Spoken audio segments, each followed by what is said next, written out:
Oui, bonjour. Bon, je me rappelle plus, on était la dernière fois sur la série 2 de TD. Rappelez-moi. Oui, monsieur, la quatrième question de deuxième exercice.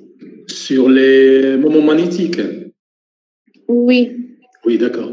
Bon, y a-t-il des questions sur ce qu'on a vu sur la série 2? On peut la reprendre, si vous voulez.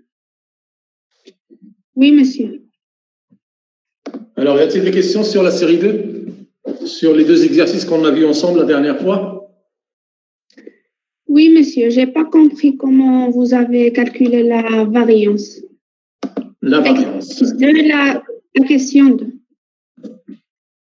OK.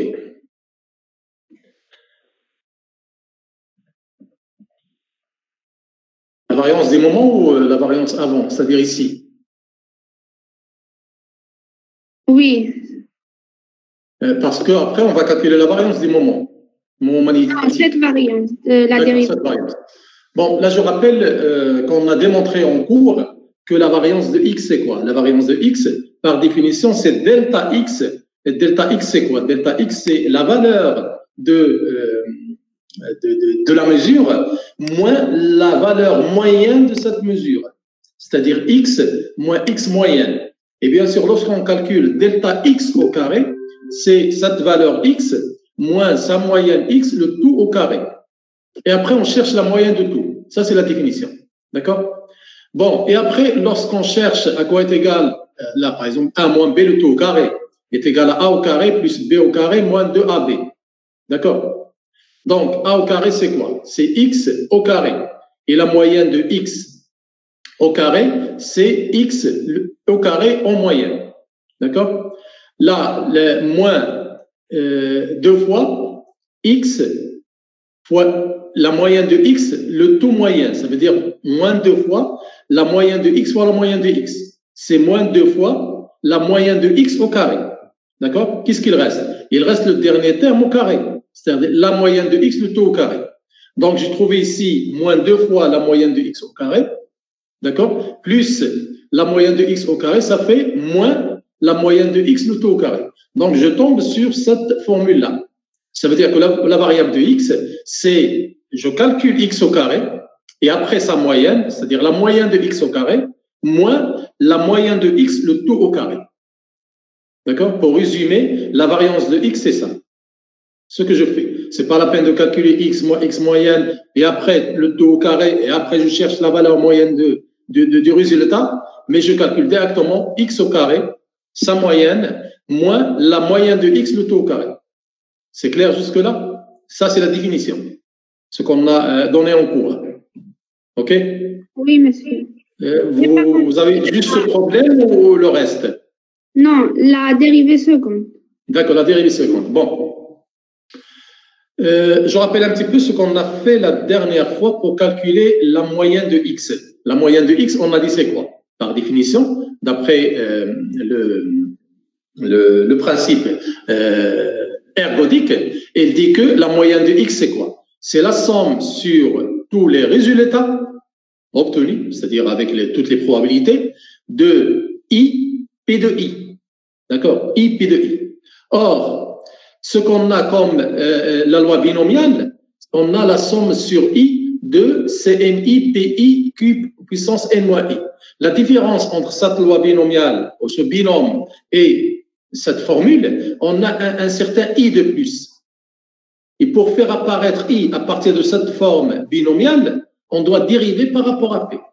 Voilà, pour faire apparaître i, là j'ai changé un petit peu cette phrase, là c'est plus clair, pour faire apparaître i dans cette formule-là, d'accord? Dans cette formule, ou dans cette somme, on dérive la formule des binômes, c'est-à-dire celle-ci, par rapport à p. Parce que si je dérive la formule de ce binôme par rapport à p, qu'est-ce que je vais trouver? Tout le reste sont des constantes parce que je fais une dérivée partielle. Donc il reste que p, je dérive p puissance i par rapport à p, qui donne i fois p puissance i moins 1. D'accord? I fois puissance i moins 1. Donc là, j'ai fait apparaître i. Sinon, je ne peux pas calculer cette somme. Je suis obligé de faire la dérivée pour faire apparaître le binôme p plus q puissance n, parce que le binôme, je peux le dériver. je peux le calculer. D'accord? C'est pour cela que j'étais obligé de faire la dérivée de cette somme-là pour faire apparaître I. Une fois j'ai I, qu'est-ce que je vais faire? La dérivée par rapport à P de cette formule binomiale par rapport je la dérive par rapport à P, ça donne I fois P puissance I moins 1. Et P puissance I moins 1, c'est quoi? C'est 1 sur P fois P puissance I. Pourquoi j'ai dit 1 sur P? Parce que pour moi, c'est 1 sur P, je peux la faire sortir de la somme parce que la somme ne dépend que de I. Qu'est-ce qu'il me reste ici dans la somme? Il me reste I, CNI, P puissance I, Q puissance grand N moins I. Et ça, c'est quoi? Ça, c'est la valeur moyenne de X. D'accord? C'est la valeur moyenne de X. On est d'accord? Voilà, je l'ai remplacé par la valeur moyenne de X. Donc, la valeur moyenne de X, à quoi est égale en fonction de la formule du binôme? Est égale à P fois, lorsque je fais passer P de l'autre côté, P fois la dérivée de ce binôme par rapport à P. Et ce binôme, je peux le remplacer par P plus Q puissance N. Parce que j'ai égalité entre P plus Q puissance N et la somme de ces combinaisons. D'accord? Donc, je viens ici et je dis que la valeur moyenne de X, ce n'est que P fois la dérivée de cette somme-là, qui est la formule du binôme, et je remplace cette somme des combinaisons par P plus Q puissance grand N. D'accord? Et là, je ne peux pas dire dès maintenant que P plus Q est égal à 1. Je n'ai pas le droit. Parce que pour moi, c'est toujours une fonction. D'accord? Je la dérive et après, à la fin, je peux remplacer la somme par 1. Maintenant, je la dérive par rapport à P. Donc, si je dérive cette somme puissance N par rapport à P, qu'est-ce que ça donne? Ça donne N fois P plus Q puissance N moins 1. N fois P plus Q puissance N moins 1. Et maintenant, à la fin, je peux remplacer P plus Q par 1. Qu'est-ce qu'il me reste? Il me reste P fois N. Donc, je peux dire que la valeur moyenne de X, d'accord, c'est N fois P. Si, par exemple, le champ magnétique est nul, donc P est égal à Q est égal à 1,5, ça veut dire que la valeur moyenne de X est égale à N sur 2. N sur 2, qu'est-ce que ça veut dire? Ça veut dire sur le système qui est constitué de N particules, N sur 2 particules sont orientées vers le haut, et N sur 2 particules sont en des moments magnétiques orientés vers le bas. D'accord? C'est pour cela que j'ai trouvé N sur 2, en remplaçant P par 1,5. La variance, comme j'ai dit ici, je pratique la formule qui me donne la variance de X égale, là c'est plus simple de calculer ça que de calculer cette formule-là. C'est X au carré en moyenne moins la moyenne de X, le tout au carré. Si j'applique le principe ergodique pour X au carré, c'est quoi? Comme je l'ai fait pour la valeur moyenne de X. C'est la somme sur I de I au carré PI. D'accord? De I au carré PI. Comme j'ai dit en général, si j'ai c'est la grandeur physique, par exemple, A, ou l'observable A, la moyenne de l'observable A, c'est la somme sur tous les I de A, P de I. De AI, P de I. Et puisque A ici est égal à X au carré, donc je le remplace par XI, par exemple, que je remplaçais par XI au carré, que je peux remplacer par I au carré. D'accord? Donc c'est I au carré, P de I. D'accord? Moins la moyenne de X que je la calcule aussi en fonction des principes ergodiques qui dit que la somme sur I de P de I, le tout au carré. Là, je l'ai déjà. Cette moyenne, je l'ai déjà. Je peux la remplacer par NP, le taux puissance au carré. Mais le problème, je l'ai ici. J'ai un problème de I au carré. Pour faire disparaître ce I au carré et revenir à la loi du binôme, je dérive aussi, là aussi, pour faire apparaître I au carré dans cette somme, c'est-à-dire ici, je dois chercher la dérivée seconde de la formule du binôme. C'est-à-dire, si je dérive 2 fois la formule du binôme, je vais tomber sur I au carré. D'accord? Comme je l'ai fait pour la valeur moyenne de X, j'ai dérivé une fois et je suis tombé sur la valeur de I. Et là, si je dérive 2 fois, je vais tomber sur la valeur de I au carré. D'accord? Sinon, cette somme, je ne peux pas la calculer. C'est impossible. Que de faire la dérivée. La dérivée de la formule de binôme. D'accord? Voilà ce que je trouve. Si je fais la dérivée seconde par rapport à P au carré, et je rappelle que je parle de la dérivée partielle. Pourquoi la dérivée partielle? Parce que je considère que I et Q sont des constantes. Sinon, là, je vais tomber sur un gros problème. D'accord? Donc, si je fais la dérivée partielle par rapport à P de cette formule du binôme, c'est quoi? C'est la dérivée par rapport à P de la première dérivée que j'ai déjà calculée. C'est-à-dire, je dérive P puissance I par rapport à P. C'est I fois P puissance I moins 1. D'accord? Et le reste sont des constantes que je garde. Et bien sûr, si je dérive aussi cette formule par rapport à P, je fais la dérivée partielle de cette formule-là par rapport à I, par rapport à P, pardon. Donc, ça donne I facteur de I moins 1 fois P puissance I moins 2, d'accord? Et P puissance I moins 2, je peux la remplacer par P puissance I fois P puissance moins 2, c'est-à-dire 1 sur P au carré, que je peux faire sortir de l'intégrale, ce que j'ai fait ici. Donc, il me reste I facteur de I moins 1, P puissance I. D'accord? P puissance I.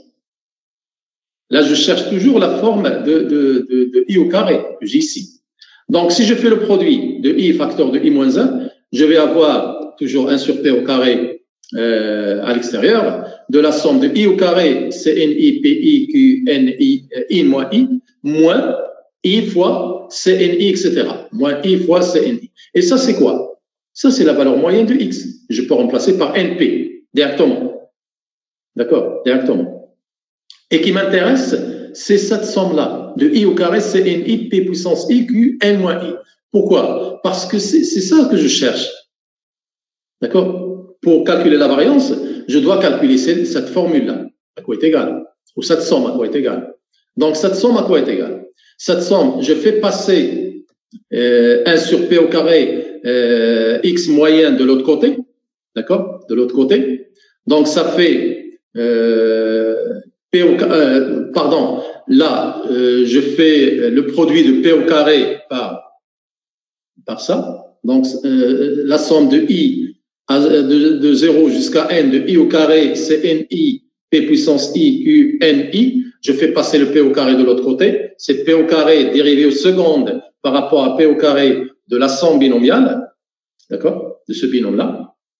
Plus, je fais passer cette formule de l'autre côté. D'accord? Cette formule de l'autre côté.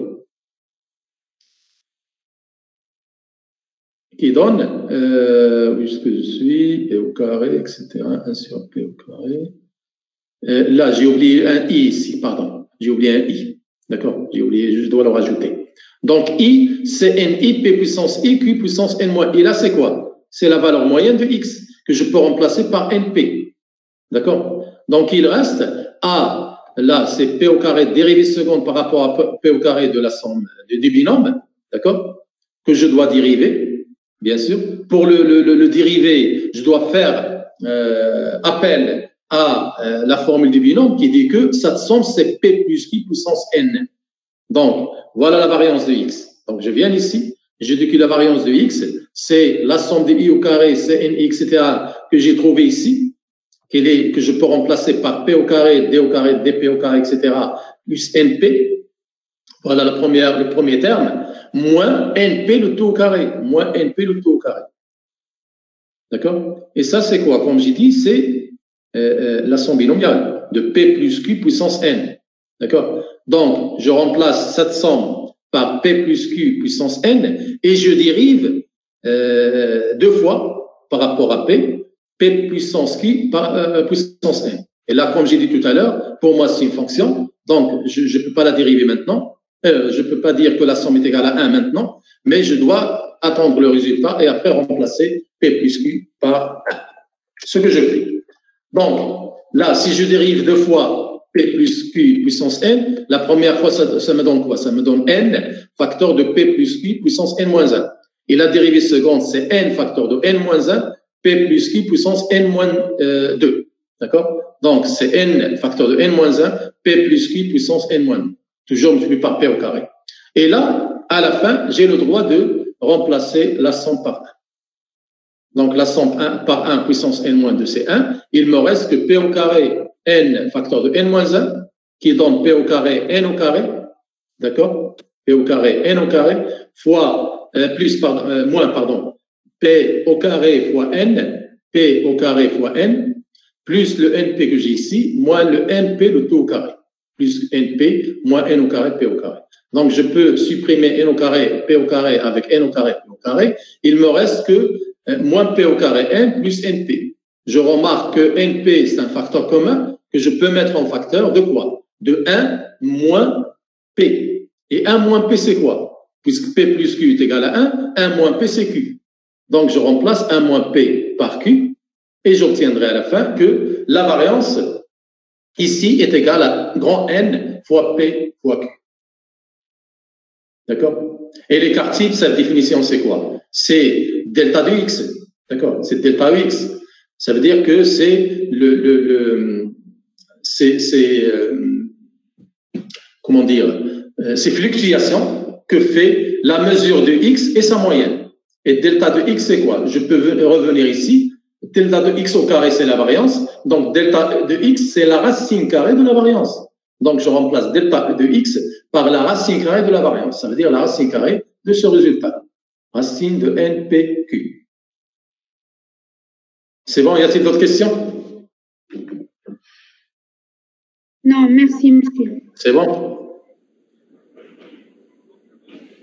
Donc, chaque fois, pour faire apparaître I dans la formule du binôme, je dois dériver une fois par rapport à P. Et pour faire apparaître I au carré, je dois dériver 2 fois par la forme du binôme par rapport à P. Et c'est la seule méthode qui me permet de calculer la valeur moyenne ici, d'accord, et la variance.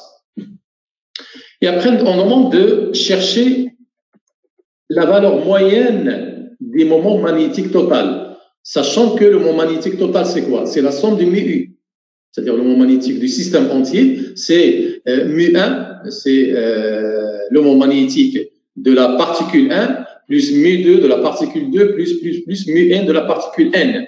Donc, c'est la somme des mu-n. C'est ça le moment magnétique total. Sachant que les particules sont identiques, donc j'ai le droit de remplacer, pour chercher la moyenne, je fais de même. La moyenne de M, c'est la somme de I est égale à 1 jusqu'à grand N de toutes les particules de la moyenne de mu de U. Parce que la moyenne de la somme, c'est la somme des moyennes. Là, j'ai la moyenne de la somme, parce que je peux remplacer M ici par la somme des mu U. Et je cherche la moyenne de tout. On sait que la moyenne de la somme, c'est la somme des moyennes. Ce que j'ai fait ici.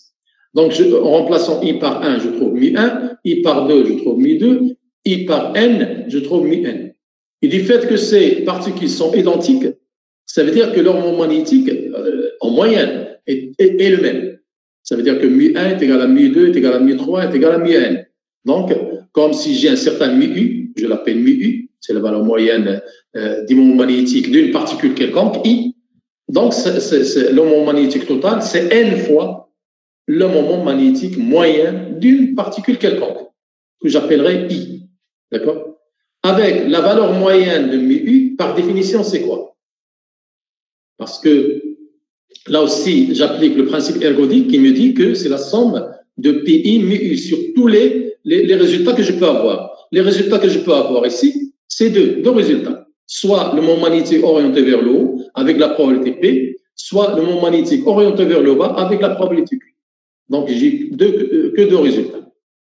J'ai pas fait la somme de quoi ici, parce que chaque fois, je me pose la question, quel est le nombre de résultats que je peux avoir? Là, je ne peux avoir que deux résultats. Soit le moment magnétique mu est égal à mu0, s'il est orienté vers le haut, soit le moment magnétique mu est égal à moins mu0, s'il est orienté vers le bas. Pour le premier, sa probabilité est égale à P. Pour le deuxième, sa probabilité est égale à Q. Donc, si je mets en facteur mi0 facteur de P moins Q. D'accord? Ça, c'est la valeur moyenne du moment magnétique d'une particule quelconque, I. Donc, la somme, c'est quoi? Le moment magnétique total, c'est n fois, je fais n fois la valeur moyenne comme ici, je la remplace par mi0 P moins Q. Donc, n fois mi0 P moins Q. Voilà le moment magnétique total du système.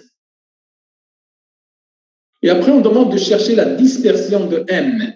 Par définition, la dispersion de M, c'est l'amplitude des fluctuations qui peuvent avoir lieu Fluctuation, ça veut dire que la valeur peut fluctuer autour de la valeur moyenne. D'accord? Plus ou moins, un certain pourcentage, par exemple 10%, il fluctue de 10% autour de la moyenne, de la valeur moyenne. Supposons que la valeur moyenne est égale à 10, par exemple, donc le M peut fluctuer entre 11 et 9, d'accord? De 10%. Par exemple, donc la dispersion de M, c'est l'amplitude des fluctuations qui peuvent avoir lieu entre les valeurs de M, les valeurs exactes de M, et leur moyenne. Ce n'est que la variance. D'accord? Lorsque je dis la dispersion, c'est la variance. Et pourquoi on calcule la variance?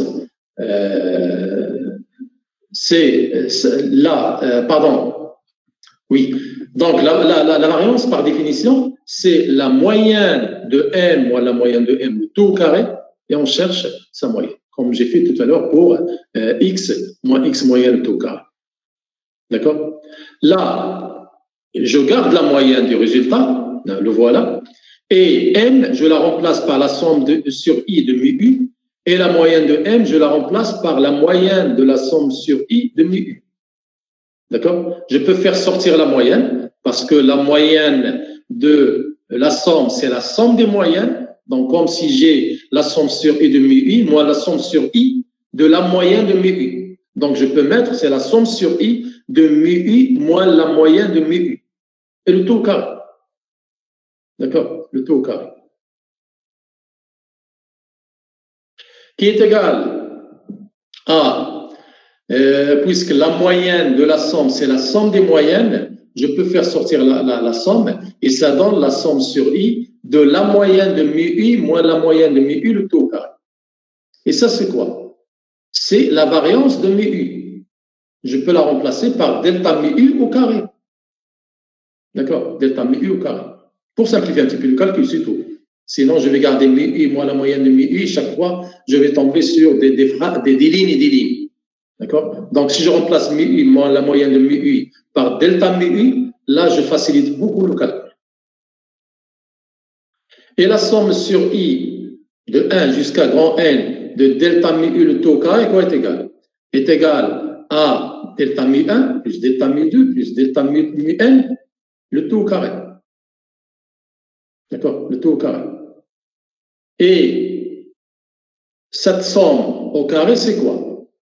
C'est ce terme multiplié par lui-même, c'est-à-dire delta mu 1 plus delta mu 2 plus delta mu N, multiplié par delta mu 1, delta mu 2, delta mu N.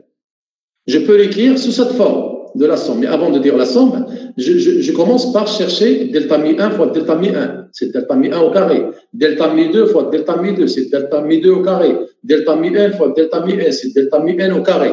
Donc, je peux, pour faciliter un petit peu l'écriture, commencer par la somme sur I est égale à 1 jusqu'à N de delta mu I au carré.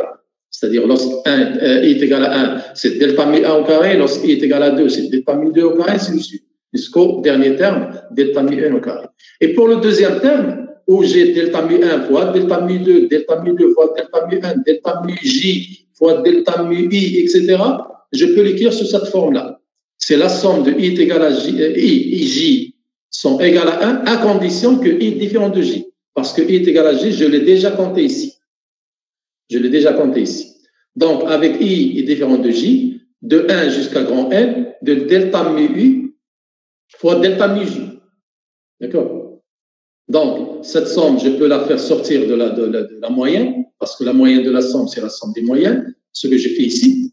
D'accord? Donc, la somme de I de 1 jusqu'à grand N de la moyenne de delta mu I au carré, plus la somme de I, J est égale à 1 jusqu'à N avec I différent de J, de la moyenne, normalement, de la moyenne de delta mu I fois delta mu J. Mais le produit, la moyenne des produits, c'est le produit des moyennes. La moyenne de A fois B, c'est la moyenne de A fois la moyenne de B.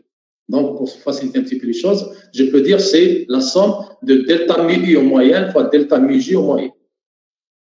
D'accord? Je vais voir que ce delta mu U, delta mu J est égal à 0. Pourquoi? Parce que si je remplace delta mu U par mu U moins la moyenne de mu U, c'est la définition que j'ai utilisée ici, parce que delta mu U, ce n'est que mu U moins la moyenne de mu U. Et delta mu u est égal à mu de i moins la moyenne de mu u, d'accord? Je dois rajouter, implique que la valeur moyenne de delta mu u, je dois la rajouter, est égale à la valeur moyenne de mu u moins la valeur moyenne de mu u, qui est égale à la valeur moyenne de mu u, c'est la valeur moyenne de mu u, moins la valeur moyenne de la valeur moyenne de mu u. Ce n'est que la valeur moyenne de mu u. Donc, valeur moyenne de mu u moins valeur moyenne de mu u est égale à 0. D'accord? Ça veut dire que la valeur moyenne, là je dois rajouter, comme j'ai dit ici, la valeur moyenne de delta mu u ici est égale à 0. Donc, ce produit-là est égal à 0. Donc, ce deuxième terme, il s'annule. Il reste que le premier terme à calculer. On est d'accord? Le premier terme à calculer, toujours en faisant le appel au principe ergodique, qui dit que delta mu u, le taux carré, sa moyenne, c'est la somme sur tout le résultat de pi delta mu u au carré. Comme j'ai dit tout à l'heure, j'ai que deux résultats, soit orienté vers le haut, soit orienté vers le bas. Si le orienté vers le haut, la probabilité est égale à P fois delta mu 0 au carré. S'il est orienté vers le bas, la probabilité est égale à Q avec le résultat, c'est moins delta mu 0 au carré. D'accord? Alors, je remplace delta mu 0 par sa valeur, c'est mu 0 moins mu 0 au carré, moins la moyenne de mu 0 au carré, et je remplace moins delta mu 0 au carré, c'est moins mu 0 moins la moyenne de mu 0 au carré. Multiplié toujours par la probabilité Q. Alors, je viens ici, j'ai A moins B le tout au carré. C'est,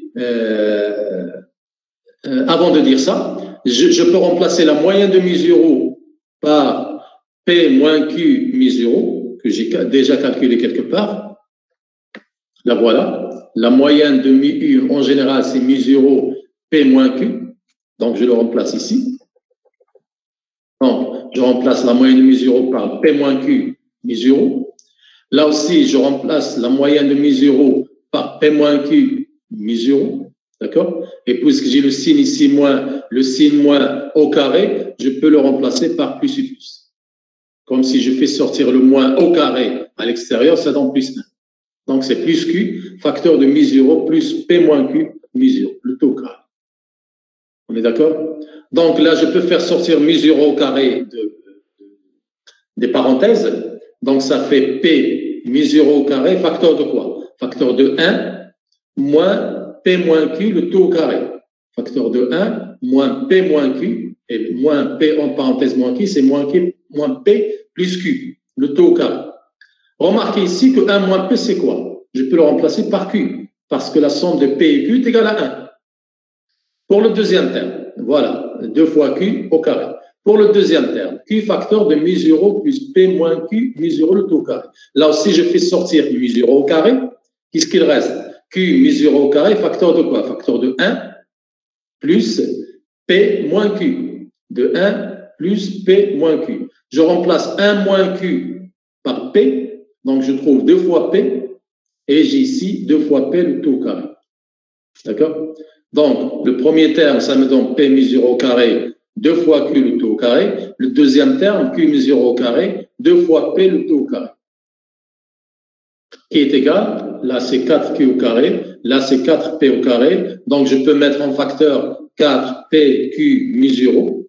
Facteur de quoi? Facteur de Q plus P. Ça veut dire P plus Q, que je peux remplacer par 1, bien sûr. Parce que la somme est toujours égale à 1.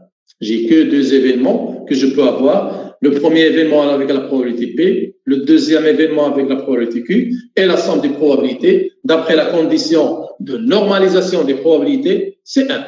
Donc, je remplace par 1. Et à la fin, je trouve que le delta mu U au carré, en moyenne, c'est 4 fois PQ mu 0 au carré.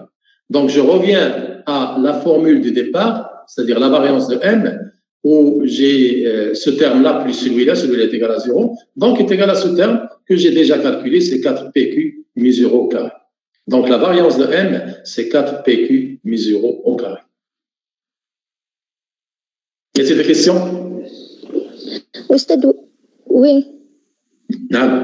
أستاذ علاش عملنا دلتا نو إي كتساوي 0 دلتا نو إي أو كاري ما كتساويش 0؟ D'accord.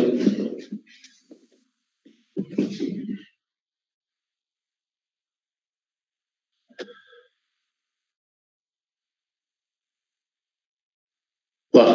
Alors, je reviens ici. Delta mu par définition, c'est quoi? C'est mu moins la moyenne de mu. D'accord? Un appel racine Z implique que la valeur moyenne de delta mu, c'est la valeur moyenne de mu moins la moyenne de mu. On est d'accord? Est-ce que tu sais la valeur moyenne de mu? C'est la valeur moyenne de mu. Ou on a moins la valeur moyenne de la valeur moyenne de mu. D'accord? La moyenne de la moyenne. C'est la moyenne. D'accord? Donc là aussi, je remplace la valeur moyenne de la valeur moyenne de mu par la valeur moyenne de mu. Donc je tombe sur delta mu en moyenne, c'est mu moyenne moins mu en moyenne. C'est 0. Donc c'est toujours égal à 0. Delta mu ou delta mu j. وتكون غير واحدة فيهم كتساوي 0 c'est 0. كيبقى لنا delta mu au carré en moyenne. Là aussi, j'applique le principe ergodique. D'accord? Le principe ergodique. Qui dit quoi? Qui dit que c'est la somme sur PI de delta mu au carré. Est-ce qu'elle est égale à 0 ou pas? Je ne sais pas jusqu'à présent. Mais je remplace PI soit par P, ces éléments magnétiques sont orientés vers le haut, ou par Q, ces éléments magnétiques sont orientés vers le bas. Dans le premier cas, en remplaçant PI par P, les éléments magnétiques sont orientés vers le haut, donc c'est plus delta mu 0 au carré. Et si les éléments magnétiques sont orientés vers le bas, je remplace delta mu U au carré par moins delta mu 0 au carré. D'accord? Et si je continue dans le calcul, je ne trouve pas 0, je trouve 4PQ mu 0 au carré. Oui, compris. Merci, monsieur. D'accord. Monsieur. Oui. Monsieur, dans la première ligne, lorsqu'on était en train de calculer la valeur moyenne du moment magnétique total, Oui. monsieur, j'ai pas bien compris d'où vient la somme de valeur moyenne de delta nu I, le tout au carré. Au CNR, Non, c'est monsieur. le moyen, le moment magnétique total. La variance. Ah, la variance. Ninja, Heda. Non, monsieur, c'est la première ligne. La première ligne. Et là? Ah oui, monsieur. Ah, d'accord. شتي إذا كنكتب بالستيلو عاد تكون أحسن. دابا بحال اللي كنعاود نفس لي لين بعض المرات لو كان عندي شي ستيلو كنكتب به عاد تكون أحسن. معليش. Alors, la variance, c'est quoi? La variance, c'est le moment moins la valeur moyenne des moments, le tout au carré, et on cherche la moyenne du résultat. D'accord? Je remplace M par la somme sur I de mu U. Je remplace la moyenne de M par la somme sur I, la moyenne de la somme sur I de mu U. Le tout au carré, et je cherche la moyenne. Jusqu'à présent, c'est bon. Alors, et après, je peux faire sortir la somme de la moyenne, parce que la moyenne de la somme, c'est la somme des moyennes. D'accord? Comme si j'ai ici la somme sur I des moyennes de mu U. Et si je fais sortir la somme sur I à l'extérieur, d'accord? L'extérieur, entre parenthèses, je garde mu I moins la moyenne de mu U. Mu I moins la moyenne de mu I, le tout au carré. D'accord? Le tout au carré. Et bien sûr, la somme, la moyenne de la somme, c'est la somme des moyennes. Là aussi, je peux faire sortir la somme à l'extérieur. Donc, ça me donne la somme sur I de mu U moins la moyenne de mu U, le tout au carré, à la moyenne. D'accord?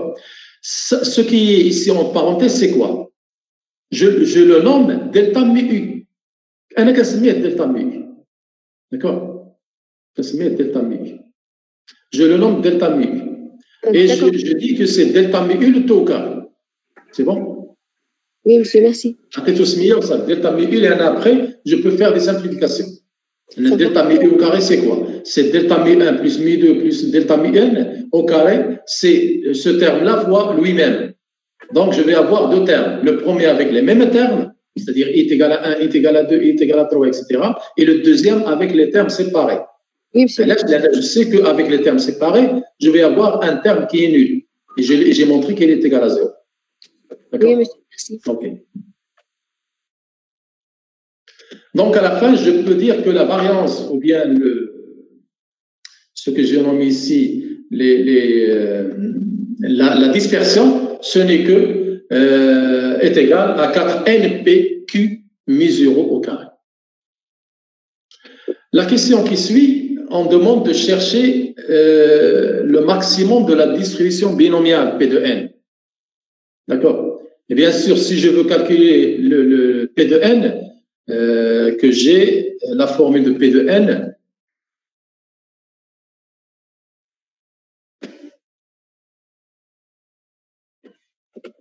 la voilà. Pour chercher le maximum de cette fonction, il faut la dériver. D'accord? Il faut la dériver. Par rapport à la variable. La variable, c'est quoi? C'est petit n. Par rapport au nombre que j'ai choisi qui varie. Le nombre de moments magnétiques qui sont orientés vers le haut. C'est ça le nombre qui varie. Lorsque x est égal à n. Donc, si je veux chercher à quoi est égale la dérivée de cette formule par rapport à n, là, c'est impossible. Je ne peux pas le faire. On a des combinaisons, une infinité de combinaisons. D'accord? La première combinaison, par exemple, si n est égal à 0, n est égal à 1, n est égal à 2, etc.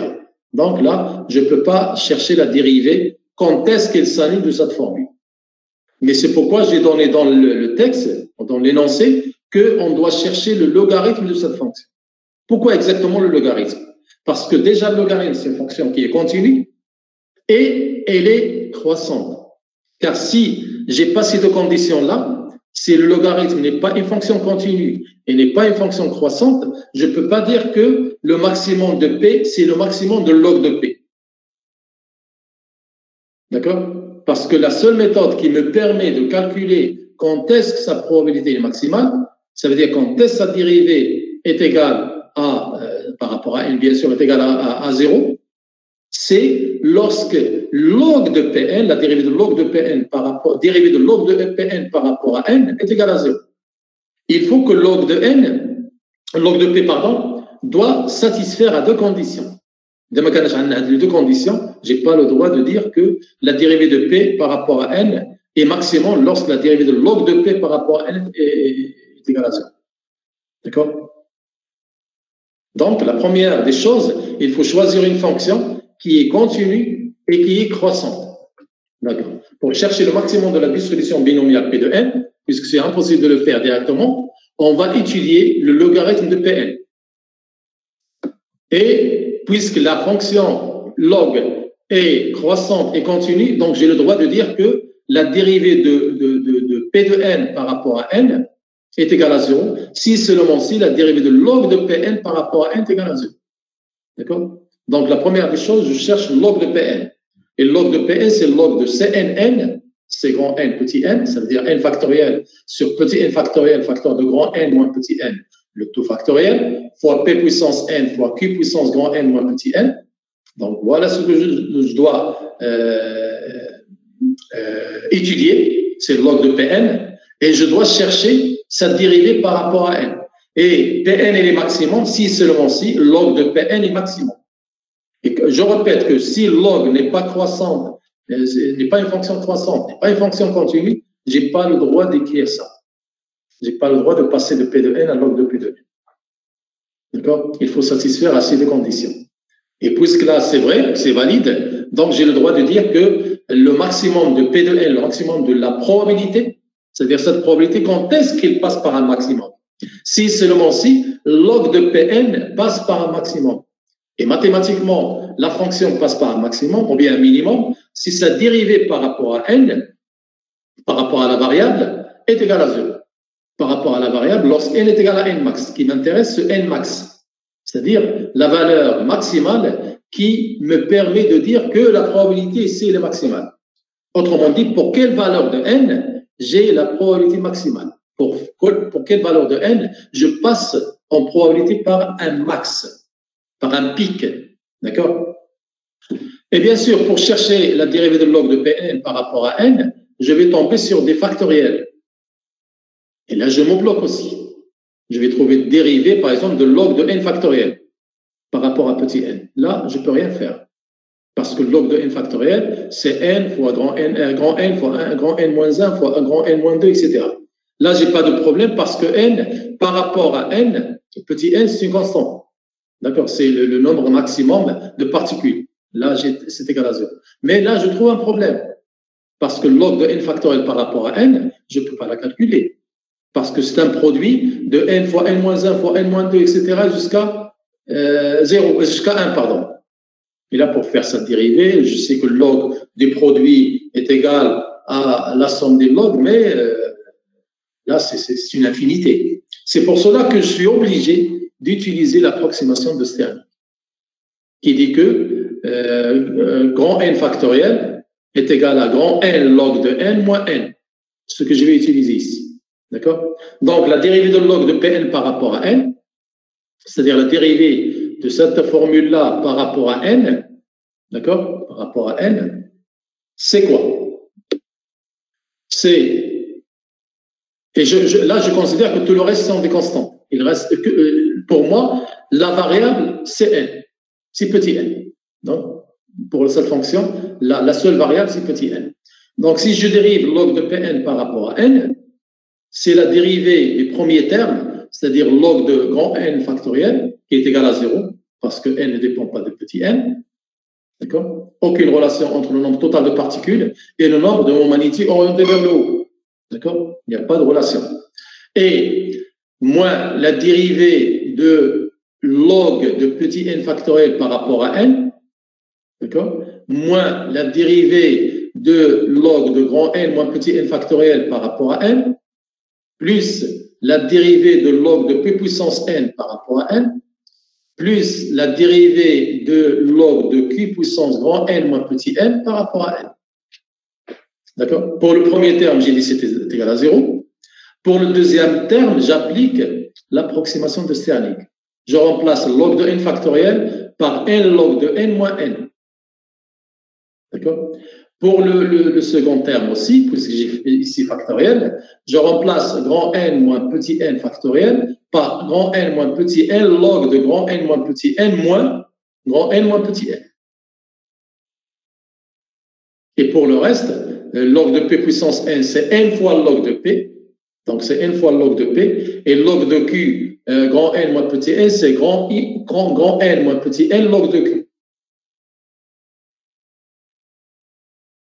D'accord? Là, voilà. Grand N moins petit n log de q. Donc, pour le premier terme, je dérive cette formule-là par rapport à n. C'est, là, j'ai u fois v, c'est u' v plus u v'. U' v, c'est log de n, plus u v', c'est n fois 1 sur n, parce que le dérivé de log de n, c'est 1 sur n. Ça donne 1. D'accord? Et là, la dérivée de n par rapport à n, c'est moins 1. Donc, je viens ici, toujours le signe moi à l'extérieur, j'ai log de n plus 1, log de n plus 1, d'accord? C'est-à-dire là, ce que j'ai dit u fois v, plus 1, parce que moins 1 fois moins, ça fait plus 1. Pour le deuxième terme, celui-là, je dérive aussi, là, j'ai u fois v, c'est u' v, u' c'est moins 1 log de grand N moins petit n, moins log de grand N moins petit n, plus u' v', u c'est grand N moins petit n, et v' c'est moins 1 sur grand N moins petit n. Je supprime grand N moins petit n, grand N moins petit n, et il me reste moins 1. D'accord? Il me reste moins 1. Voilà. D'accord? Et celui-là, moins la dérivée de grand N moins petit n par rapport à n, c'est moins 1, multiplié par le moins que j'ai ici, ça donne plus 1. Donc, je peux supprimer ici moins 1 par 1, là aussi 1 par moins 1 avec moins 1. Donc, le quatrième terme, où est-ce qu'il est? Dérivé par rapport à n de n log de p, c'est, pour moi, la variable c'est n, donc il ne me reste que log de p. Et pour celui-là, là, je dérive grand N moins petit n par rapport à n, c'est moins 1 fois log de q. C'est moins log de q. D'accord? Donc, ici, j'ai dit que je peux simplifier moins 1 par 1 avec 1. Il me reste que moins log de n. Le deuxième terme, moins log de grand N moins petit n, c'est plus log de grand N moins petit n, plus log de p divisé par q. Parce que log de a moins log de b, c'est log de a sur b. Donc, p sur q. Et là aussi, j'ai log de a moins log de b, c'est log de a sur b. C'est log de grand N moins petit n sur petit n. Donc, grand N moins petit n sur petit n fois p sur q. Fois p sur q. Là, c'est la dérivée par rapport à n. Et quand est-ce que sa dérivée est égale à 0? C'est lorsque n est égal à n max. C'est-à-dire lorsque le nombre de particules passe par un maximum. D'accord? Que j'ai appelé n max. Donc, est égal à 0 si seulement si ce terme-là est égal à 0. Ce terme-là est égal à 0 si seulement si ce qui est à l'intérieur du log est égal à 1. Parce que le log de 1 est égal à 0. Donc, ce qui est à l'intérieur, en remplaçant n par n max, donc je vais trouver p facteur de grand n moins n max sur q fois n max est égal à 1. Donc là, je vais faire passer n max de l'autre côté et en résolvant cette équation, ça me donne n max est égal à grand n fois p. Et ça, c'est quoi? C'est la valeur moyenne de n. D'accord? Que j'ai déjà trouvé. C'est la valeur moyenne de n. Donc, la probabilité passe par un maximum lorsque le nombre de monts magnétiques orientés vers le haut est égal à la valeur moyenne des monts magnétiques orientés vers le haut. Donc, c'est NP, c'est NP. Après, on demande de chercher, dans la 5e question, quel est le comportement de log de P de n autour de ce maximum, autour de n max. Bien sûr, ce comportement, il peut être étudié en faisant un développement limité d'ordre 2. Parce que si je m'arrête à l'ordre de 1, c'est 0. Donc, je vais trouver un seul terme qui ne m'intéresse pas. Donc, si je fais un développement limité d'ordre 2 autour de n max, qu'est-ce que je vais avoir? La formule générale du développement limité de l'ordre 2, c'est quoi? C'est f de x est égal à f de x0 plus x moins x0, la dérivée de f par rapport à x, lorsque x est égal à x0, plus x moins x0 au carré sur 2 factoriels, la dérivée seconde de f de x par rapport à x au carré, lorsque x est égal à x0, ainsi de suite. Là, je m'arrête à l'ordre 2, donc je m'arrête ici. Donc, la fonction pour moi, f de x, c'est quoi? C'est log de p de n. D'accord? X0, c'est quoi? C'est n max. Donc, oui, je me suis trompé aussi ici. Ça, c'est log de Pn max. C'est pas Pn max. C'est log, pardon. Donc, je dois le corriger aussi. Parce que je fais des copier-coller de là. Et parfois, j'oublie d'ajouter, là, j'ai oublié d'ajouter le log. Donc, log de Pn, c'est log de Pn max. D'accord? Plus n moins n max, c'est-à-dire x moins x0. La dérivée de log de Pn par rapport à n lorsque n est égal à n max. Et cette dérivée est égale à 0. Pourquoi? Parce que pour n est égal à n max, la voilà, n est égal à n max, j'ai trouvé que cette dérivée est égale à 0. Donc je la remplace par 0. C'est pourquoi j'ai dit que si je fais un développement d'ordre 1, je m'arrête ici, donc je trouve que log de Pn est égal à log de Pn max, Pn est égal à Pn max, ce qui est faux. Parce que Pn, c'est une variable, il n'est pas toujours égal à Pn max. D'accord? C'est pour cela que je suis obligé de faire un développement limité d'ordre 2. Je ne dois pas m'arrêter à l'ordre 1. Donc, à l'ordre 2, c'est x moins x0, donc c'est n moins n max de tout carré, sur 2 factoriels, la dérivée seconde de log de p de n par rapport à n au carré. Lorsque n toujours est égal à n, ça veut dire x est égal à x0. On est d'accord? Or, la dérivée première, j'ai dit est égale à 0, il me reste à chercher la dérivée seconde. La dérivée seconde, c'est la dérivée de log de Pn par rapport à n. Et la dérivée de log de Pn par rapport à n, je l'ai déjà calculée. La voilà. C'est ça la dérivée première. D'accord? La dérivée de log de Pn par rapport à n, c'est log de P puissance grand N moins petit n sur nq, ce que j'ai trouvé ici. Donc, je dérive une autre fois cette formule-là pour parler de la dérivée seconde de log de Pn. Et la dérivée de log par rapport à n, c'est quoi? C'est f', si j'ai L log de f, c'est f' divisé par f. F', c'est quoi? J'ai U sur V. C'est U'V moins UV' sur V au carré. U', c'est par rapport toujours à N, c'est moins 1, d'accord? Fois V, c'est NQ, moins U, c'est-à-dire P facteur de grand N moins petit n, fois V' par rapport à NCQ, sur V au carré, sur NQ le tout au carré, le tout sur la fonction f, parce que c'est f' sur f. Et f, c'est quoi? C'est p facteur de grand n moins petit n sur nq. P facteur de grand n moins petit n sur nq. D'accord? Je peux simplifier par nq ici, nq au carré. D'accord? Donc, il me reste au dénominateur n fois q. Facteur de p, facteur de grand n moins petit n. D'accord? Il me reste en numérateur moins PNQ que je peux simplifier avec plus PNQ, parce que la plus, moins, ça fait plus. Donc, je peux simplifier ce premier terme avec le troisième terme. Il me reste ici que moins P fois N. D'accord? Moins P fois N. Et fois NQ, pardon. Moins P fois NQ. Moins P fois NQ sur le dénominateur. Et je peux simplifier ici par N et NPQ. Oui, NPQ. Donc, là, pardon, par PQ. Le produit PQ, donc il me reste un numérateur moins n, et le dénominateur c'est petit n, et je simplifie PQ, petit n facteur de grand N moins petit n. Ça c'est la dérivée seconde. Et la dérivée seconde, je la calcule pour n est égal à n max, c'est-à-dire que je remplace n par grand NP. Donc la dérivée seconde de la fonction log de P de n par rapport à n au carré, lorsque n est égal à n max, je viens ici, je remplace n par n max, n par n max. Donc, moins n sur n max, facteur de grand N moins n max. Donc, je remplace n max par grand NP, dans le premier terme, dans le deuxième, par NP. Donc, je peux simplifier n par n, ça me reste moins 1 au numérateur. Et là, je peux faire sortir n des parenthèses, ça me donne np facteur de 1 moins p. Et 1 moins p, j'ai dit que c'est q, puisque la somme de p et q est égale à 1. Donc, je trouve à la fin que la dérivée seconde, c'est moins 1 sur NPQ, que je dois remplacer ici. Multiplié, bien sûr, par N moins grand NP, ou la N max, ce que vous voulez, divisé par 2 factoriel.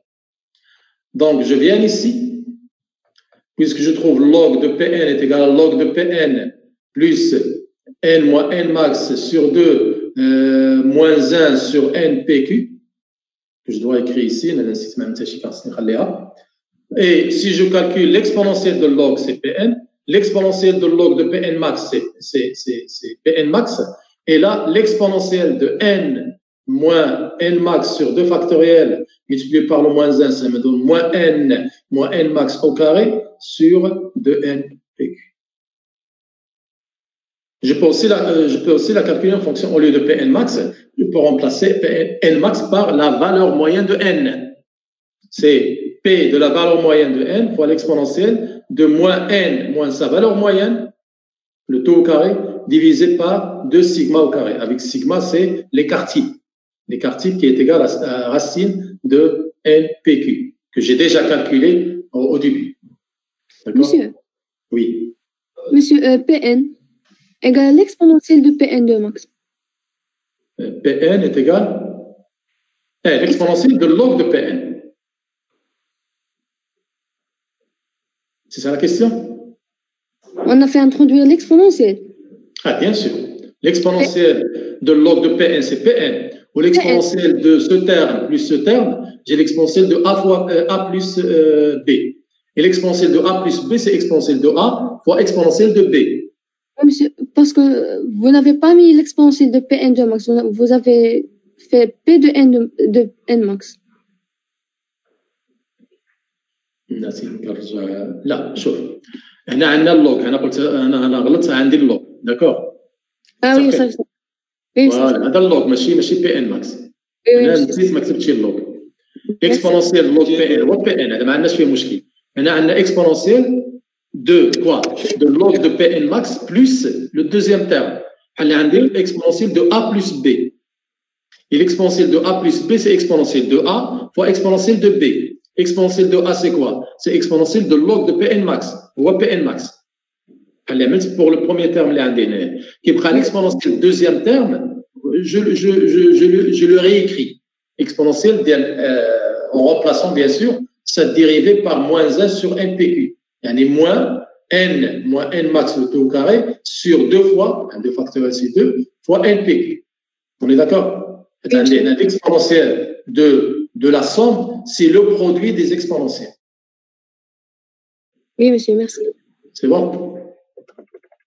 نحاول نراجعوا لان بحال هذه اللوغ اللي هنا نسيتو وهنا نزيد بعدا l'exponentielle ديال البروميير تيرم l'exponentielle du deuxième terme ونقول بان exponentielle de a plus b c'est exponentielle de a fois exponentielle b. D'accord. Monsieur, vous pouvez prendre un stylo dans votre navigateur pour résoudre. ما كنعرفش نكذب عليك نقدر نكتب هنايا. تقدر تكتبها بستيلو. ايوا ديما كنعرفهاش خصك تجي تعلمني. يعني تلقاها واقيلا في النافيغاتور ساهل ماشي. والستيلو من الكلافي ولا شي ستيلو اخر؟ لا ستيلو من النافيغاتور حيد بلان داك ايكرون بلان. ها هو من هنا.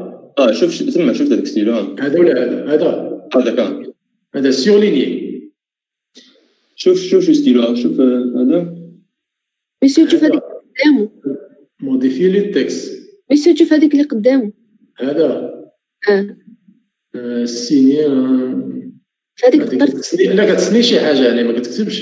جرب كل واحد ماشي مشكل. لا زعما هنا كتسني شي حاجه. شنو كتكتب سينياتور هنا. جرب اخر. فين مشى فيرمي. انا كي دخلني حاجه. شوف ستيلو ديك الاخر اللي texte des images, modifier. Est-ce que je peux modifier? C'est possible. Modification. Là, on va تدخل شي مسألة أخرى. خلينا نتعلم المرة اللي ما جا ونشوفوا دابا ما غاديش إذا كانت هذه ممكن أحسن. غادي نتعلم بزاف الأمور. إذا كان شي حاجة غلطة كنصحها سيغ بلاص. داكشي. داكور. باش كيوقع لي ملي كنسالي معاكم كنمشي وكنصحح داك لي زيرور اللي عملت وعاد كنصاوب لكم من جديد. إذا كنت صحح نتوما معايا أحسن. مايكروسوفت ايدج كيجي مع مايكروسوفت نيت. وهذيك الساعة نشوفو داكور. اوكي.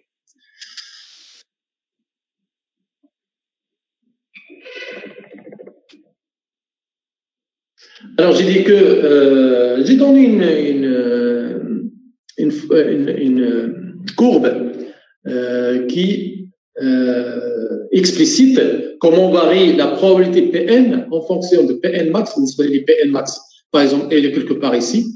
ماشي 0,4 ولكن j'ai trouvé que une courbe اللي عندنا 0,4 ou moins 2 etc. هذا شي حاجة أخرى. ولكن اللي كيهمني que la courbe est gaussienne.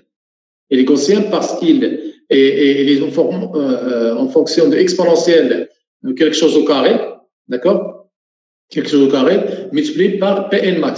Et lorsque n est égal au maximum, si celui-là, d'accord? N est égal au maximum, c'est-à-dire si n est égal à n max, je peux remplacer n par n max ou n max moins n max c'est 0, exponentielle de 0 c'est 1, donc je trouve Pn max. Là, fait le point là, Pn est égal à Pn max. Je passe par le pic. Pour quelle valeur de x? Par exemple, pour la valeur np, d'accord? Np. Pour la valeur np, j'ai la probabilité qui passe par le maximum. Sinon, pour les autres valeurs, j'ai la probabilité qui diminue, puisqu'il passe par un maximum. De l'autre côté, elle diminue jusqu'à 0 à l'infini, et là aussi, elle diminue. D'accord? Il diminue. Et ces deux sigma que j'ai ici, ce n'est que deux fois l'écartie, c'est-à-dire la largeur à la mi-hauteur. La largeur à la mi-hauteur s'appelle. D'accord? Juste pour vous dire que là, je trouve que la probabilité me donne une forme gaussienne. Une forme gaussienne. Où les probabilités passent par 0 et après elle augmente jusqu'à une valeur maximale et après elle diminue jusqu'à la valeur 0. Maintenant, la courbe, je peux si je reprends un petit peu l'exercice, je crois 2 de la série 1, où je trouve des probabilités pour le nombre, les 4 spins. Quand je vois la probabilité égale à 1 huitième, même quand je vois 2 huitièmes, 3 huitièmes, etc., jusqu'à 4 huitièmes. D'accord? Et après, je diminue.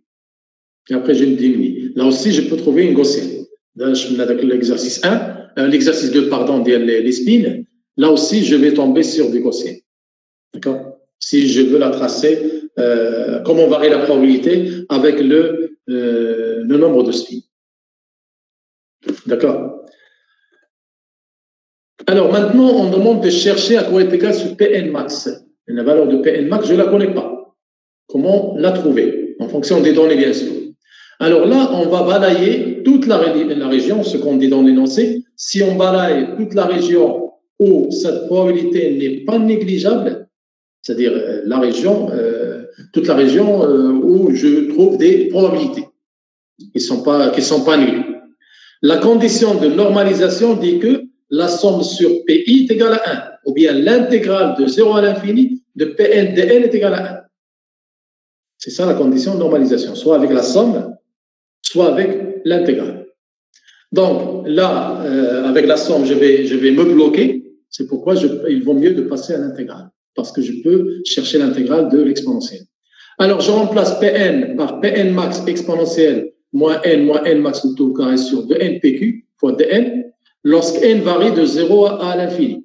N, le nombre de moments magnétiques qui sont orientés vers le haut. Et ça commence de 0 jusqu'à le nombre maximum qui est grand N. Le grand N, c'est un nombre énorme, que je peux dire qu'il tend vers l'infini. D'accord? Puisque là, c'est un nombre qui est énorme, je peux le faire tendre vers l'infini. Pn max, c'est une constante que je peux faire sortir de l'intégrale. Il me reste que l'intégrale de 0 à l'infini exponentielle de moins n max tout au carré sur dnpq. Et la variable, c'est n, c'est dn. Et là, je dois faire un changement de variable en pesant que n moins n max est égal à un certain u. Donc, en pesant que u est égal à n moins n max, et n max, je peux la remplacer par np, que je viens de calculer, donc n moins petit n moins grand np, et du à quoi est égal? Dans ce cas-là, est égal à dn, parce que np, c'est une constante.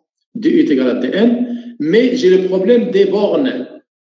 Là, je vais trouver exponentielle moins i au carré sur 2npq. Je remplace dn par du, aucun problème, mais je tombe sur le problème des bornes. D'accord? Parce que là, c'est n qui varie de 0 à l'infini. Est-ce que u va varier de 0 à l'infini? D'accord? Alors, si n est égal à 0, c'est-à-dire à la limite inf, la limite inférieure, ou la première borne, si n est égal à 0, bien sûr, u est égal à 0. Moins grand np, parce que je remplace u par petit n moins grand np. D'accord? Or, moins grand np, p est une valeur qui varie entre 0 et 1.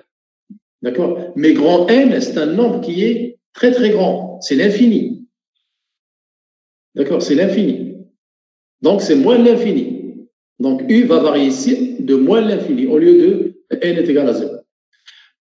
Lorsque n tend vers plus l'infini, je viens ici, je remplace u par petit n moins grand np. D'accord? Petit n moins grand np, bien sûr, np, c'est n multiplié par la probabilité qui est entre 0 et 1. D'accord? Qui est entre 0 et 1. Et n, c'est la valeur qui tend vers l'infini. Et l'infini moins, bien sûr, n divisé par exemple 2, ou divisé par 3, ou divisé par 4, etc. D'accord? Donc, c'est l'infini qui l'emporte. D'accord? C'est l'infini moins l'infini, par exemple, divisé par 2. Exemple. Donc, c'est plus l'infini. D'accord? Donc, lorsque n tend vers l'infini, petit e aussi tend vers plus l'infini. Donc, les bornes, ils changent de 0 à l'infini à moins l'infini à plus l'infini. Exponentielle moins i au carré sur 2 grand n pq fois d. Et ça, c'est quoi? Cette formule, je la connais, pardon, où est-ce qu'il est? C'est racine, je ne sais pas où est-ce que j'ai donné cette formule, je l'ai donnée la dernière fois, je crois, en cours, mais je l'ai quelque part ici, je l'ai donnée sous forme de rappel. Voilà. La formule de moins l'infini à plus l'infini de exponentielle moins alpha x au carré d de x, c'est racine de pi sur alpha. D'accord? On l'a déjà calculé la dernière fois en TD.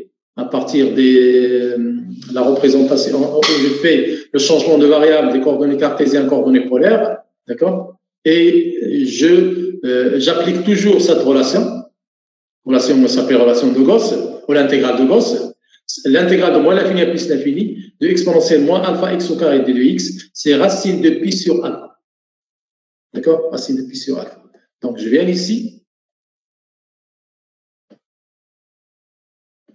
et exponentielle de moins i au carré sur 2, là c'est alpha est égal à 1 sur 2 grand N PQ. D'accord? Donc ça donne racine de pi sur alpha. Et alpha 1 sur 2npq. Donc, ça devient en numérateur. Donc, c'est 2 fois pi grand npq. D'accord? Multiplié bien sûr par Pn max.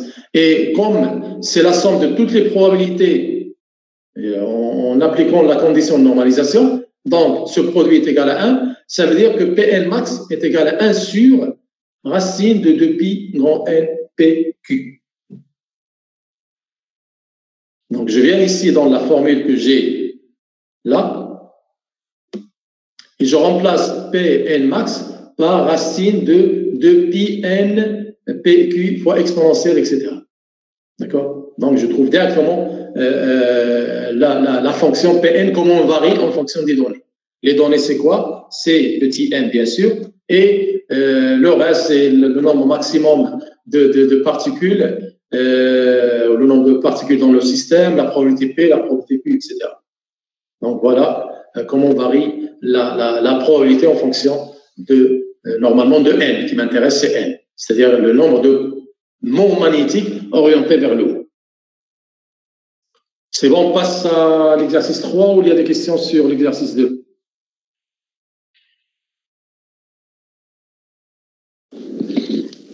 أستاذ NP هي l'infini. هنا خلي عندي مثلا comment il s'appelle. هنا نقدر نعمل مثلا petit n, je peux la remplacer par grand n. Je يكون واضحين. D'accord? Par grand n. Lorsque n tend vers l'infini, quand on somme la valeur totale, le nombre total de particules. Donc, dans le grand N. D'accord? Au grand N moins NP, on met le grand N en facteur, qu'est-ce que tu feras les grand N facteur de 1 moins P. Et 1 moins P, c'est Q. D'accord? يعني بحال كنطيح في N fois Q. و N fois Q هو اللي عملت هنايا N fois P, c'est l'infini. لأن Q il varie entre 0 et 1. Multiplié par l'infini, c'est l'infini. D'accord? D'accord. Petit n, puisque petit n tend vers l'infini, ça veut dire qu'il tend vers le nombre total de particules, le grand n. Ici, je mets 1 en facteur, c'est n facteur de 1 moins p, c'est n fois q. Et n tend vers l'infini, fois q, qui est une valeur qui varie entre 0 et 1, donc grand n fois q, c'est l'infini. C'est bon? Oui, d'accord, monsieur.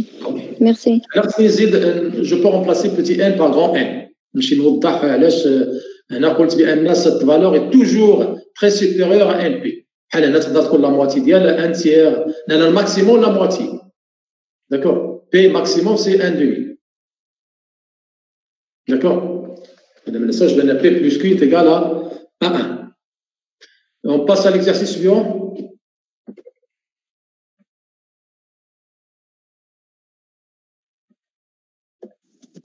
Oui, monsieur. D'accord. Alors, l'exercice suivant, qu'est-ce qu'il dit? On commence par, normalement, le but de cet exercice, c'est de retrouver l'entropie et le nombre de micro-états, d'accord? Le nombre de micro-états accessibles pour les deux cas, pour le gaz quantique, le gaz parfait quantique et le gaz parfait classique. Et pour faire une comparaison. Vous cherchez aussi l'énergie à partir bien sûr de la fonction de partition, l'énergie moyenne du gaz avec la méthode quantique et classique. Et retrouver normalement, le but c'est de retrouver les mêmes résultats. Qu'on applique la méthode quantique ou la méthode classique, on doit retrouver les mêmes résultats. Mais à quelles conditions? À quelles conditions?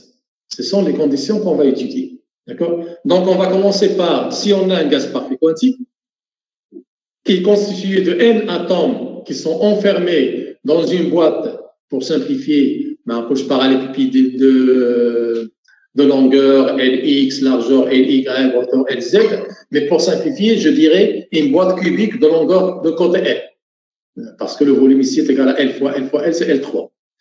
Et l'énergie dans ce cas-là, d'après la résolution de l'équation Schrödinger, avec les vecteurs d'onde, E est égal à h bar au carré sur 2n fois la somme des KI au carré. D'accord? KI au carré. Avec KI, ce sont les vecteurs d'onde qu'on peut aussi trouver à l'aide de l'équation Schrödinger. Alors, dans ce cas, on demande de calculer premièrement le nombre oméga E, qui est le nombre d'états ayant une énergie comprise entre E et E plus DE. D'accord? En tenant compte de l'indiscernabilité des particules. Et une fois on voit un gaz, c'est tout le temps, sans poser la question, c'est tout le temps, elle a toutes les particules identiques. D'accord? Toutes les particules identiques. Sauf si on fait un mélange de gaz, c'est autre chose. Mais si on parle d'un même gaz, c'est toutes les particules sont identiques. Donc, il y a une indiscernabilité des particules. Je ne peux pas distinguer entre une particule et une autre. Parfois, on ne le dit pas dans des énoncés. Qui est des énoncés, on ne parle pas de l'indiscernabilité des particules, mais une fois on dit que notre système est un gaz, c'est toutes les particules sont identiques, ils sont indiscernables. On doit on doit tenir compte de l'indiscernabilité des particules. Chez nous, il y a l'indiscernabilité des particules, ça veut dire, puisque les particules sont indiscernables, je dois diviser le résultat par n factoriel. Par n factoriel. Et après, on demande de chercher l'entropie du gaz et après, on va calculer l'énergie, mais dans le cas, on a un système fermé, toujours un système, un gaz parfait quantique qui est en contact avec un thermostat de température T, ça veut dire un système fermé, on doit appliquer la fonction de partition. On va commencer par chercher la fonction de partition d'une particule, par exemple d'une molécule, et après, on va généraliser pour chercher l'énergie moyenne du gaz entier. D'accord? La même chose, on va le faire lorsque le gaz est classique. On va aussi chercher le nombre de microétats accessibles, bien sûr en tenant compte des effets quantiques et l'indiscernabilité. Là, puisqu'on parle du gaz aussi, c'est pas la peine de dire indiscernabilité, ils sont toujours indiscernables, mais je dois rajouter en tenant compte des effets quantiques. Parce que si le nombre elle est faible, donc c'est pas la peine de tenir compte des effets quantiques. Mais si le nombre est énorme et les particules sont très très proches les unes des autres, de telle manière que je ne peux pas les compter entièrement, là je suis obligé de tenir en compte les effets quantiques. C'est-à-dire au lieu de chercher le nombre total de micro-états qui sont désignés par les positions Q et les impulsions P, mais je vais chercher le nombre de cellules qui contiennent un certain nombre de positions et d'impulsions telles que je dois vérifier toujours l'inégalité de Heisenberg. D'accord? Dans ce cas, que ça soit avec le gaz parfait quantique ou le gaz parfait classique, à condition, voilà la condition pour laquelle je dois retrouver les mêmes résultats, à condition que je dois tenir compte des effets quantiques. Dans ce cas, je dois retrouver la même entropie et bien sûr la même énergie. La même énergie, puisqu'on demande de chercher aussi l'énergie interne du gaz. D'accord? Alors, on passe à la correction.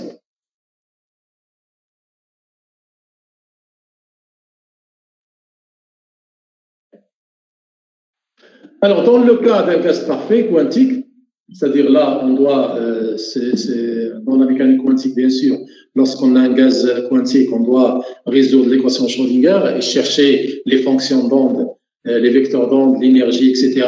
Moi, je donne directement à quoi est égale l'énergie en fonction des vecteurs d'onde, qui est de la formule que j'ai donnée dans l'énoncé, que E, l'énergie totale du gaz, est H bar au carré sur 2M, la somme au carré des vecteurs d'onde.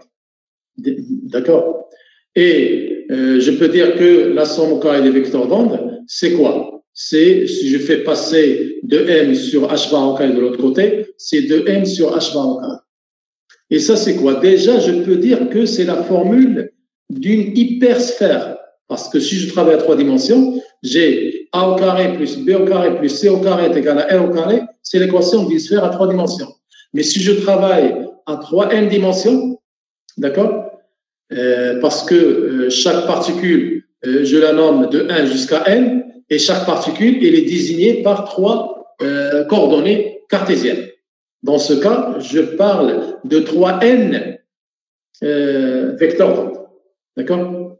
Et là, puisque je parle d'un espace à 3n dimensions, dont la somme des carrés de ces vecteurs d'onde est égale à un rayon au carré qui est égal à 2ME sur H bar au carré. D'accord? Donc là, je parle d'une hypersphère de rayon R est égal à racine de 2ME sur H bar au carré. Là, je reconnais directement la formule d'une hypersphère. D'accord? D'une hypersphère. Parce que j'ai dit dans le 3 dimensions, je m'arrête A au carré plus B au carré plus C au carré, mais chaque fois lorsque je monte en dimension, bien sûr, si je trouve la somme des carrés de ces valeurs-là, ça me donne un certain R au carré, donc c'est l'équation d'une hypersphère. Avec KI, c'est quoi? Les vecteurs d'onde, c'est déjà avec KI au carré, c'est chaque particule, KI, elle est définie par 3 vecteurs d'onde qui sont, c'est la représentation de KI sur les 3 coordonnées, d'accord, de l'espace X, Y, Z. Avec KI, je peux soit faire la résolution de l'équation Schrödinger avec les conditions strictes, avec les conditions périodiques. Puisqu'avec les conditions strictes, je trouve des problèmes parce que je dois diviser le volume avec 8, si je suis en 3 dimensions, avec 2 puissance 3n, si je suis à 3n dimensions, c'est un peu compliqué. Je préfère résoudre l'équation Schrödinger avec les conditions périodiques. Et dans ce cas, je trouve que le vecteur d'onde est lié à NI par KI est égal à NI 2 pi sur L. Avec NI, maintenant, c'est un entier relatif. D'accord, appartenant à Z. Par contre, pour les conditions strictes, c'est un entier naturel, donc je tombe sur des complications. Là, c'est plus simple. Si je travaille avec les conditions périodiques, c'est beaucoup plus simple. Mais à condition que je dois dire que KI est égal à NI fois 2 pi sur L. D'accord? C'est pas comme les conditions strictes, NI pi sur L. Il faut faire attention. Donc, c'est l'équation que je trouve ici, c'est l'équation d'une hypersphère dans l'espace des vecteurs d'onde, je dis bien, j'insiste, je souligne ici, dans l'espace des vecteurs d'onde. C'est-à-dire, cette sphère que je trouve ici, elle est dans l'espace des vecteurs d'onde, pas dans l'espace des entiers. D'accord? Donc, dans l'espace des vecteurs d'onde, c'est-à-dire avec KI, OK, etc., je trouve que c'est une hypersphère de rayons de 3n dimensions, de rayons R est égal à racine de ME sur H par au carré. Donc, qu'est-ce que je vais faire? Je vais tracer une sphère de rayon R est égal à 2ME sur H bar au carré et je cherche dans cette sphère, j'ai combien de micro-états? D'accord? C'est phi de E. Alors, commençons par calculer le nombre de micro-états dont l'énergie est inférieure ou égale à E. C'est-à-dire, je trace le volume de la sphère et je cherche combien j'ai de micro-états accessibles à l'intérieur. Et j'ai dit que ces micro-états, ils sont définis par quoi? Ils sont définis par les NI. Ils ne sont pas définis par les vecteurs d'onde, mais ils sont définis par les NI. NI est égal à 0, NI est égal à 1, NI est égal à moins 1, etc. Donc, si je prends 3 dimensions, par exemple, je prends NX, NY, NZ, 0, 0, 0, c'est un micro-état. 0, 1, 0, c'est un micro-état. 0, 0, 1, c'est un micro-état. 14, 9, 10, c'est un micro-état, etc.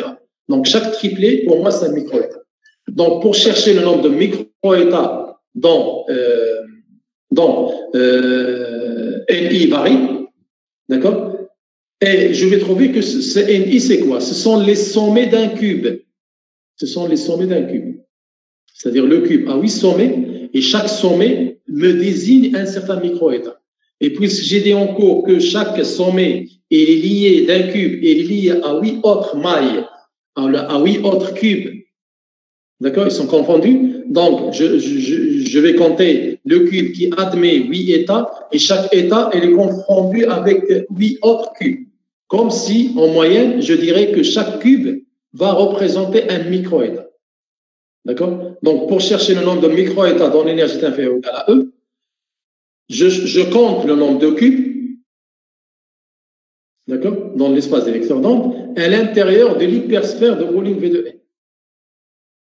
D'accord? Donc, dans le volume total de la sphère, je vais compter combien j'ai de cubes. D'accord? Combien j'ai de cubes. Alors, phi de E par définition, c'est le volume de l'hypersphère à 3n dimensions divisé par le volume d'un cube dans les vecteurs d'onde, dans l'espace des vecteurs d'onde. Parce que la sphère que j'ai ici, la représentation de la sphère que j'ai ici, c'est avec les vecteurs d'onde. D'accord? Avec les vecteurs d'onde. Donc, V de n, par définition, c'est pi puissance 3n sur 2 fois r puissance 3n sur 3n sur 2 factoriel. C'est ça le volume d'une hypersphère à 3n dimensions. Et les volumes d'un cube dans l'espace des vecteurs d'onde, sachant que chaque cube, il va avoir, par exemple, pour le premier cube, c'est n est égal à 1, je vais avoir la largeur, par exemple, de pi sur L. La même chose, le nx est égal à 1, ny est égal à 1, nz est égal à 1. Je vais trouver la longueur est égale de pi sur L, la hauteur est égale à 2 pi sur L. Donc, je vais avoir 2 pi sur L fois 2 pi sur L fois 2 pi sur L, puissance grand N parce qu'il s'agit de n particules. C'est le volume total de tous les cubes. D'accord? Pour les n particules. Donc, le volume d'une particule, c'est 2 pi sur L, 2 pi sur L, 2 pi sur L, et j'ai n particules, donc puissance n.